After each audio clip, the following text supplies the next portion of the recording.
ગુજરાત વિધાનસભા ફરી એક વખત થઈ શકે છે ખંડિત। કાલે વધુ એક ધારાસભ્ય આપી શકે છે રાજીનામું। કોંગ્રેસ અથવા તો આપના ધારાસભ્ય રાજીનામું આપે તેવી શક્યતા અને રાજીનામું આપનાર ધારાસભ્ય થોડા દિવસમાં જ ભાજપમાં જોડાશે। આ પહેલા પણ આપના ધારાસભ્ય રાજીનામું આપી ચૂક્યા છે એક ધારાસભ્ય અને તેઓ ગઈકાલે જ હજુ ભાજપમાં જોડાઈ ચૂક્યા છે। ત્યારે આવતીકાલે વધુ એક ધારાસભ્ય રાજીનામું આપી શકે છે। કોંગ્રેસ અથવા આપના ધારાસભ્ય રાજીનામું આપી શકે। હાલમાં આ વિશે વધુ માહિતી આપવા આપણી સાથે જોડાઈ ચૂક્યા છે અમારા સંવાદદાતા હિરેન રાજગુરુ। હિરેન, ક્યાંક ને ક્યાંક જે અત્યારે રાજનીતિમાં ચર્ચા દેખાઈ રહી છે, કહી શકાય કે ઓપરેશન લોટસ હવે લોકસભા 2024ની ચૂંટણી નજીક આવતા તેજ ગતિથી આગળ વધી રહ્યું છે।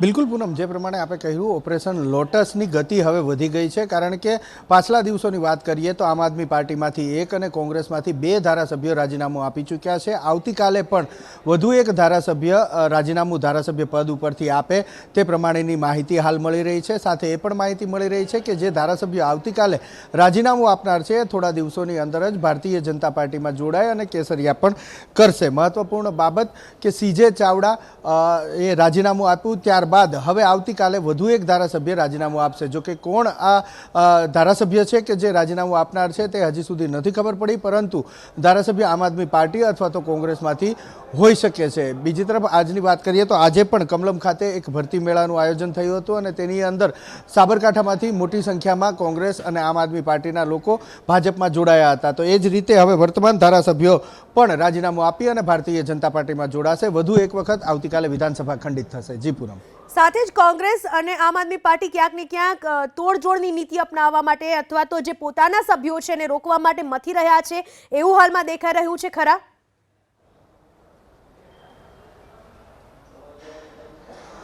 જો પ્રયાસ થઈ રહ્યા છે એમાં પણ આમ આદમી પાર્ટી તરફથી વધારે પ્રયાસ થઈ રહ્યા છે। કોંગ્રેસ પ્રયાસ થોડા ઓછા રાખ્યા છે, કારણ કે કોંગ્રેસે અગાઉ પણ આવા અનેક પ્રયાસો કર્યા હતા। પછી તે ઈગલ્ટન હોટલની અંદર લઈ જવાની વાત હોય, રાજસ્થાનના રિસોર્ટની અંદર લઈ જવાની વાત હોય, આટલા પ્રયાસો કરવા છતાં પણ જે ધારાસભ્યને જવું હતું અથવા તો ભારતીય જનતા પાર્ટીને જે ધારાસભ્યોને તોડવાના હતા એ તૂટીને જ રહ્યા છે।